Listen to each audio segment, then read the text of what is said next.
Girls do not dress up for the boys. Girls dress up for themselves, because if they would dress up for the boys, they would walk around naked.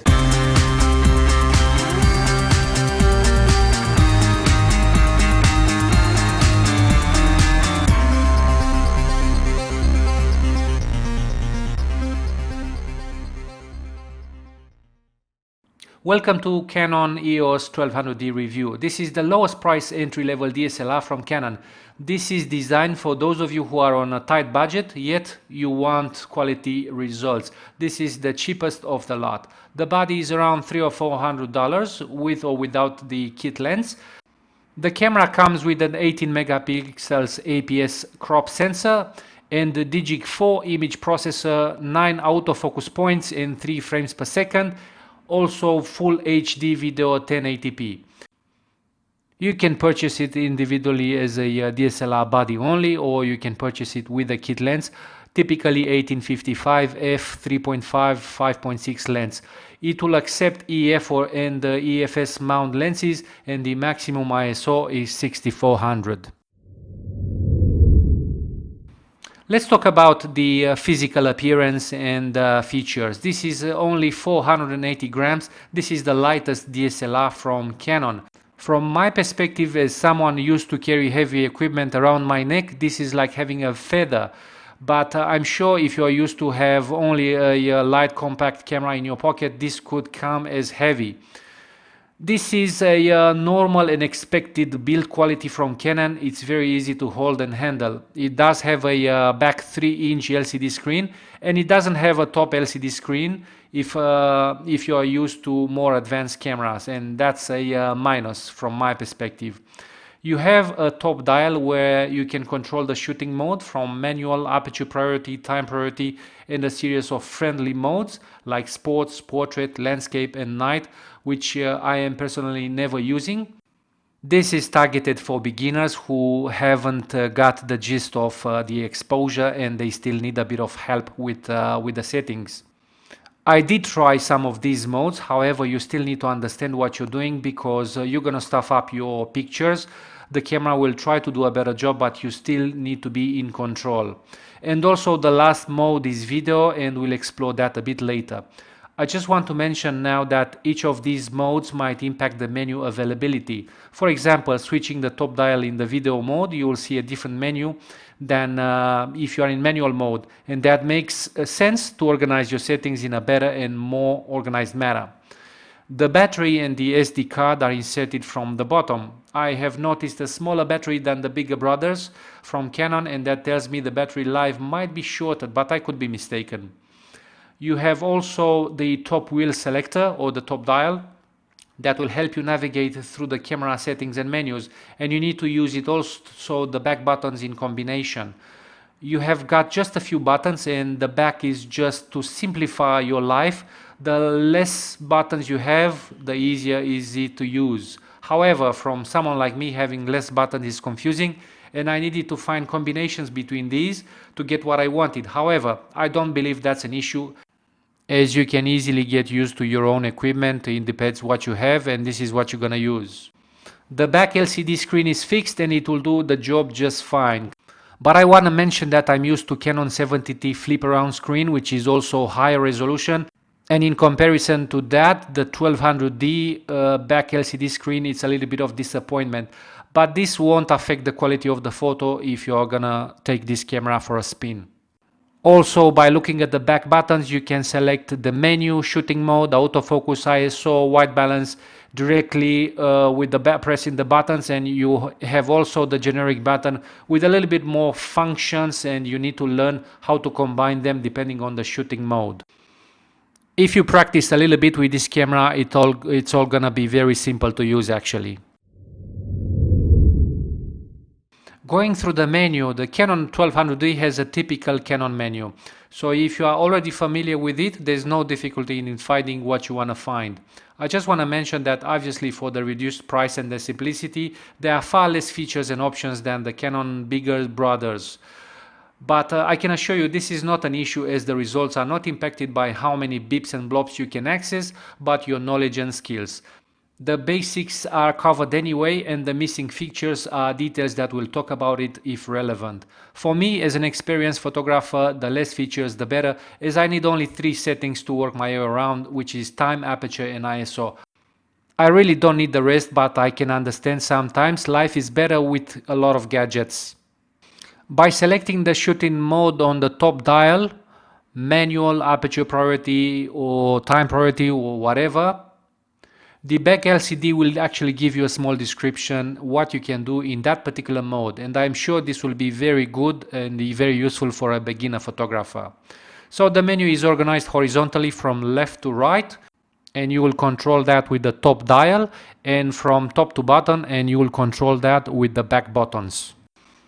You can start with image quality, image review, peripheral illuminal correction and other things including the flash, and also you can control the exposure on the second tab, also ISO and dust delete data, and this is basically for the fourth one will be for video function.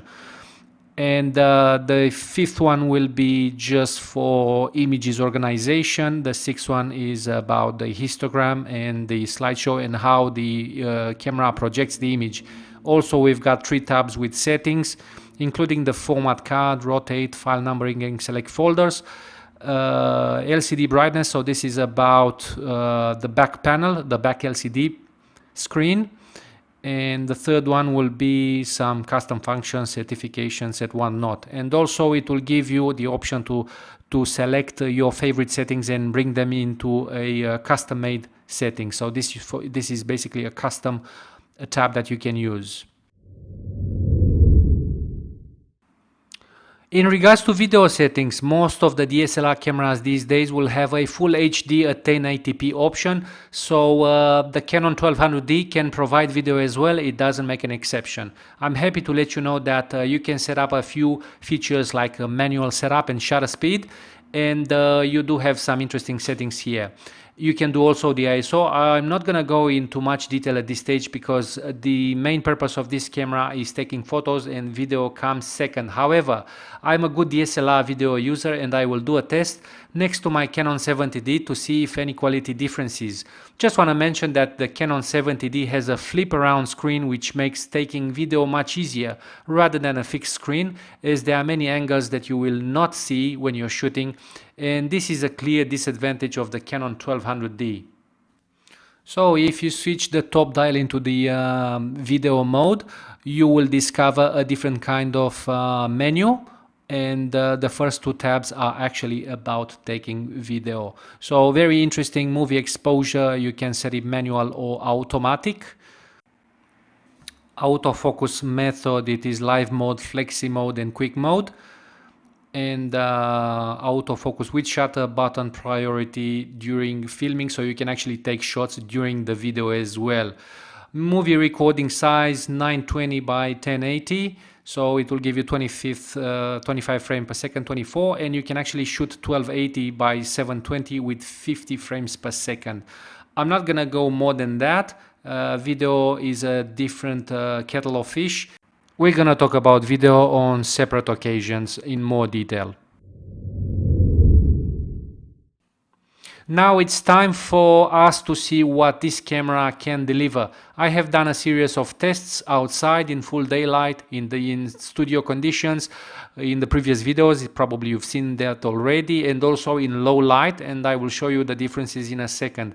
Also, I want to say that I have compared it with the bigger brother Canon 70D, which is about $1,000, probably a little bit more than double, and I can say from my perspective I couldn't find much difference in terms of quality of the photos.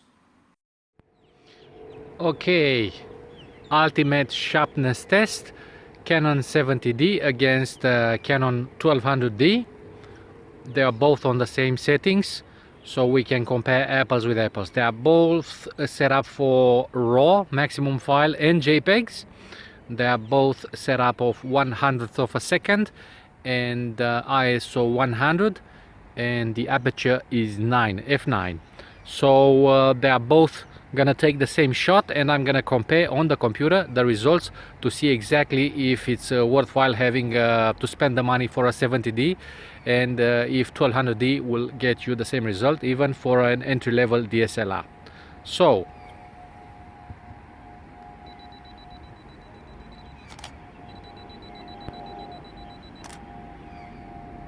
this is it, and we'll compare the results and come back.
Okay, now it's time to actually test the video capabilities of this camera. Again, I took footages from the same position with the 1200D against the 70D. 70D, by the way, is my favorite taking DSLRs because of the zoom and because of the automatic focus. So let's see what we're gonna get, and you let me know what you believe.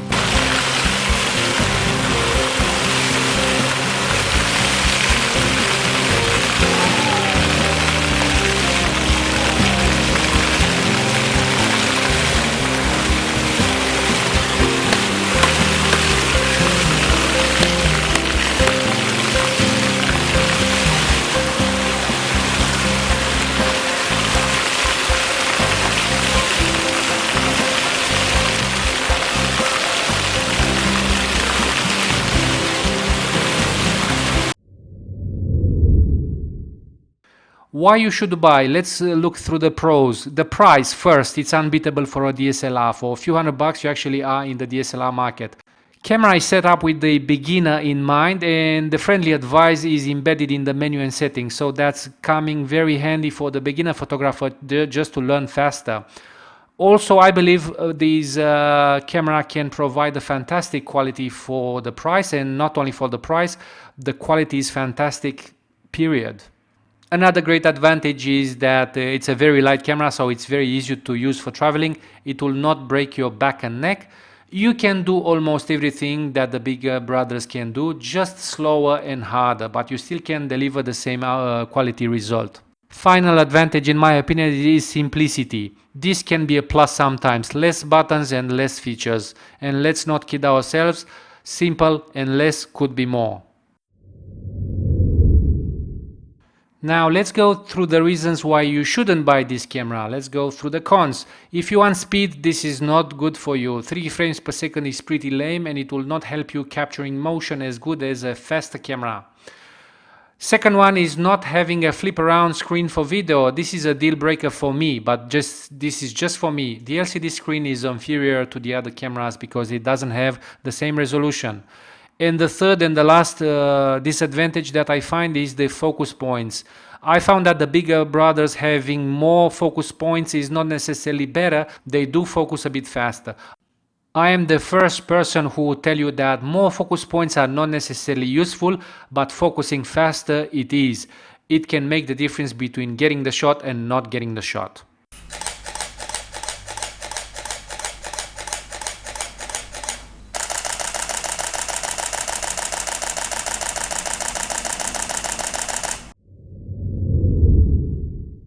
I'm going to place a few links below if you are interested where you can buy this camera from, and I will point out few established camera equipment retailers out there, but you can do your own research and seek what is best for you.